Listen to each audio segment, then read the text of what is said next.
നിങ്ങളുടെ periods irregular ആണോ? അതോടൊപ്പം അമിതമായി മുടി കൊഴിച്ചിലും മുഖക്കുരുവും നിങ്ങൾ അലട്ടുന്നുണ്ടോ? എങ്കിൽ ഇത് വെറും ഒരു സ്കിൻ പ്രോബ്ലം അല്ല, നിങ്ങളുടെ ഹോർമോൺ നിലയിലുണ്ടാകുന്ന വ്യതിയാനങ്ങൾ അഥവാ PCOD ലക്ഷണങ്ങളാകാം. എന്താണ് ഇതിന്റെ യഥാർത്ഥ കാരണം? നമുക്ക് നോക്കാം. നമസ്കാരം, ഞാൻ ഡോക്ടർ നബീല ബഷീർ. ഇന്ന് നമ്മൾ ചർച്ച ചെയ്യുന്നത് സ്ത്രീകളിൽ ഏറ്റവും കൂടുതൽ കണ്ടുവരുന്ന ഒരു ഹോർമോൺ സംബന്ധമായ ആരോഗ്യ പ്രശ്നത്തെക്കുറിച്ചാണ്. അതെ, PCOD അഥവാ PCOS. പലപ്പോഴും കൃത്യമായ മെഡിക്കൽ അറിവില്ലായ്മ കാരണം വലിയ ആശങ്കകളിലേക്ക് ഇത് നയിക്കാറുണ്ട്. എന്താണ് യഥാർത്ഥത്തിൽ ഈ അവസ്ഥ? നമുക്ക് വിശദമായി പരിശോധിക്കാം. ആദ്യം തന്നെ ഇവ തമ്മിലുള്ള വ്യത്യാസം മനസ്സിലാക്കാം. PCOD അഥവാ പോളിസിസ്റ്റിക് ഒവേറിയൻ ഡിസീസ് എന്നത് പ്രധാനമായും ഒരു ലൈഫ് സ്റ്റൈൽ കണ്ടീഷനാണ്. ഇവിടെ അണ്ഡാശയത്തിൽ അഥവാ ഓവറീസിൽ ഇമ്മച്വർ എഗ് അഥവാ പൂർണ്ണ വളർച്ച എത്താത്ത അണ്ടങ്ങൾ തങ്ങി നിൽക്കുന്നു. എന്നാൽ PCOS പോളിസിസ്റ്റിക് ഒവേറിയൻ സിൻഡ്രം എന്നത് കുറച്ചുകൂടി സങ്കീർണമായ ഒരു എൻഡോക്രൈൻ ഡിസോർഡർ ആണ്. ഇത് ശരീരത്തിലെ മെറ്റബോളിസത്തെയും ഹോർമോണൽ ഹോമിയോസ്റ്റാസിസ് അഥവാ ഹോർമോൺ നിലയുടെ സ്വാഭാവികമായ അവസ്ഥയെയും കാര്യമായി ബാധിക്കുന്നു. എന്തുകൊണ്ടാണ് അണ്ഡാശയത്തിൽ ഇങ്ങനെ അണ്ടങ്ങൾ പൂർണ്ണ വളർച്ച എത്താതെ തങ്ങി നിൽക്കുന്നതെന്ന് നിങ്ങൾ ചിന്തിച്ചിട്ടുണ്ടോ? ഇതിന്റെ പ്രധാന കാരണം നമ്മുടെ ശരീരത്തിലെ ഹോർമോൺ വ്യതിയാനങ്ങളാണ്. പ്രധാനമായും സ്ത്രീ ശരീരത്തിൽ വളരെ ചെറിയ അളവിൽ കാണപ്പെടുന്ന ആൻഡ്രോജൻ അഥവാ മെയിൽ ഹോർമോണുകളുടെ അളവ് കൂടുമ്പോഴാണ് ഇങ്ങനെ സംഭവിക്കുന്നത്. ഇതിനോടൊപ്പം തന്നെ ഇൻസുലിൻ റെസിസ്റ്റൻസും ഒരു വലിയ പങ്ക് വഹിക്കുന്നുണ്ട്.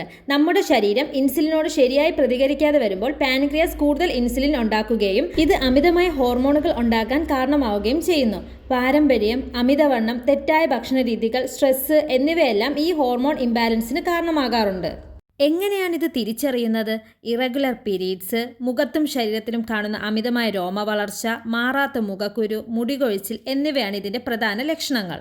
പലരും ശ്രദ്ധിക്കാതെ പോകുന്ന ലക്ഷണമാണ് കഴുത്തിനു പിന്നിലും കക്ഷങ്ങളിലും കാണുന്ന കറുത്ത നിറത്തിലുള്ള പാടുകൾ. ഇത് നിങ്ങളുടെ ശരീരത്തിലെ ഇൻസുലിൻ റെസിസ്റ്റൻസിന് ലക്ഷണമാകാം. ശരീരം ഇൻസുലിനോട് ശരിയായി പ്രതികരിക്കാതെ വരുമ്പോഴാണ് ഹോർമോൺ ഇംബാലൻസ് ഉണ്ടാകുന്നത്. ഒരു പെൽവിക് അൾട്രാസൗണ്ട് സ്കാൻ ചെയ്യുന്നത് വളരെയധികം സഹായിക്കും. സ്കാനിങ്ങിലൂടെ ഒവേറിയൻ മോർഫോളജി, അതിൽ കാണപ്പെടുന്ന ഫോളിക്കിൾസ് നമുക്ക് കൃത്യമായി നിരീക്ഷിക്കാൻ സാധിക്കും. ഇതിനോടൊപ്പം തന്നെ ഡോക്ടറുടെ നിർദ്ദേശപ്രകാരമുള്ള ഹോർമോണൽ പ്രൊഫൈൽ ടെസ്റ്റുകൾ കൂടി നടത്തിയാൽ ഈ അവസ്ഥ നമുക്ക് കൃത്യമായി ഡയഗ്നോസിസ് ചെയ്യാം. ഭക്ഷണ ക്രമീകരണമാണ് ഇതിന്റെ ചികിത്സയിൽ ഏറ്റവും പ്രധാനം.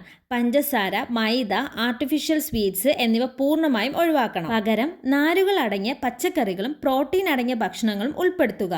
ഇവിടെ പലർക്കും ഒരു സംശയമുണ്ട്, PCOD ഉള്ളവർക്ക് ചിക്കൻ കഴിക്കാമോ എന്നത്. തീർച്ചയായും കഴിക്കാം. ചിക്കൻ ഒരു മികച്ച ലീൻ പ്രോട്ടീൻ ഉറവിടമാണ്. എന്നാൽ സ്റ്റീറോയ്ഡ് ഹോർമോണുകൾ കുത്തിവെക്കാത്ത നാടൻ ചിക്കനോ അല്ലെങ്കിൽ ഹോർമോൺ ഫ്രീ ആയ ചിക്കനോ തിരഞ്ഞെടുക്കാൻ ശ്രദ്ധിക്കണം. വറുത്ത രൂപത്തിലല്ലാതെ ഗ്രിൽ ചെയ്തോ കറി വെച്ചോ കഴിക്കുന്നത് ഹോർമോൺ ബാലൻസ് നിലനിർത്താൻ സഹായിക്കും. ഡയറ്റിൽ മാറ്റം വരുത്തുമ്പോൾ ഈ 5 കാര്യങ്ങൾ നിർബന്ധമായും ഉൾപ്പെടുത്തുക. 1. കറുവപ്പട്ട. ഇത് ഇൻസുലിൻ ലെവൽ കൃത്യമാക്കാൻ സഹായിക്കും. 2. മഞ്ഞള്. ശരീരത്തിലെ ഇൻഫ്ലമേഷൻ കുറയ്ക്കാൻ മഞ്ഞൾ നല്ലതാണ്.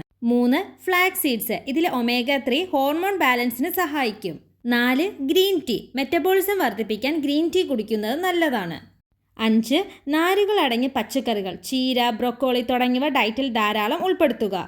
ജിമ്മിൽ പോയി കഠിനമായ വ്യായാമം ചെയ്യാൻ പറ്റാത്തവർക്ക് വീട്ടിൽ തന്നെ ചില കാര്യങ്ങൾ ചെയ്യാം. ദിവസവും 30 മിനിറ്റ് നടക്കുക, സൂര്യ നമസ്കാരം പോലുള്ള യോഗാസനങ്ങൾ എന്നിവ ഹോർമോൺ ക്രമീകരിക്കാൻ സഹായിക്കും. സ്ട്രെസ് കുറയ്ക്കാൻ 10 മിനിറ്റെങ്കിലും മെഡിറ്റേഷൻ ചെയ്യുന്നത് PCOS ലക്ഷണങ്ങൾ കുറയ്ക്കാൻ വലിയ രീതിയിൽ സഹായിക്കും. പലരും ചോദിക്കാറുണ്ട്, ഇത് പൂർണ്ണമായി മാറ്റാൻ കഴിയുമോ എന്ന്. PCOD എന്നത് കൃത്യമായ ഭക്ഷണക്രമത്തിലൂടെയും വ്യായാമത്തിലൂടെയും നമുക്ക് മാറ്റിയെടുക്കാവുന്ന ഒരു ലൈഫ് സ്റ്റൈൽ പ്രശ്നമാണ്. PCOS ഒരു സിൻഡ്രം ആയതുകൊണ്ട് തന്നെ അതിന് കുറച്ചും കൂടി ചിട്ടയായ ചികിത്സ ആവശ്യമാണ്. ഹോർമോണൽ ഇംബാലൻസ് പരിഹരിക്കാനുള്ള മരുന്നുകളും ഇൻസുലിൻ റെസിസ്റ്റൻസ് കുറയ്ക്കാനുള്ള ട്രീറ്റ്മെന്റിനും വേണ്ടി ഡോക്ടറിനെ കൺസൾട്ട് ചെയ്യുക. ചുരുക്കത്തിൽ PCODക്ക് ലൈഫ് സ്റ്റൈൽ മാറ്റങ്ങൾ മാത്രം മതിയാകുമ്പോൾ PCOSന് ലൈഫ് സ്റ്റൈൽ മാറ്റത്തോടൊപ്പം കൃത്യമായ മെഡിക്കൽ കെയറും ആവശ്യമാണ്. ഓർക്കുക, PCOD അല്ലെങ്കിൽ PCOS എന്നത് ഭയപ്പെടേണ്ട ഒന്നല്ല, മറിച്ച് കൃത്യമായ ഹെൽത്തി ലൈഫ് സ്റ്റൈലിൽ കൂടെ നമുക്കിത് റിവേഴ്സ് ചെയ്യാൻ സാധിക്കുന്ന ഒരവസ്ഥയാണ്.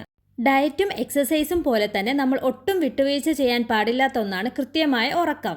നമ്മുടെ ശരീരത്തിലെ ഹോർമോണുകൾ ബാലൻസ്ഡ് ആയിരിക്കണമെങ്കിൽ ദിവസവും ഒരു 7 മുതൽ 8 മണിക്കൂർ വരെയുള്ള നല്ല ഉറക്കം വളരെ പ്രധാനമാണ്. ഉറക്കം ശരിയല്ലെങ്കിൽ അത് ഹോർമോൺ നില തെറ്റിക്കാനും PCOD ലക്ഷണങ്ങൾ കൂടാനും കാരണമാകും. അതുപോലെ തന്നെ ഇന്നത്തെ കാലത്തെ സ്ട്രെസ്സും ആൻസൈറ്റിയും ഹോർമോൺ പ്രശ്നങ്ങളെ വല്ലാതെ വഷളാക്കുന്നുണ്ട്. അതുകൊണ്ട് സ്ട്രെസ് കുറയ്ക്കാനുള്ള വഴികൾ കണ്ടെത്തുക എന്നതും മനസ്സിനെ സന്തോഷമായി വെക്കുക എന്നതും ഈ ട്രീറ്റ്മെന്റിന്റെ തന്നെ ഭാഗമാണെന്ന് നമ്മൾ മനസ്സിലാക്കണം.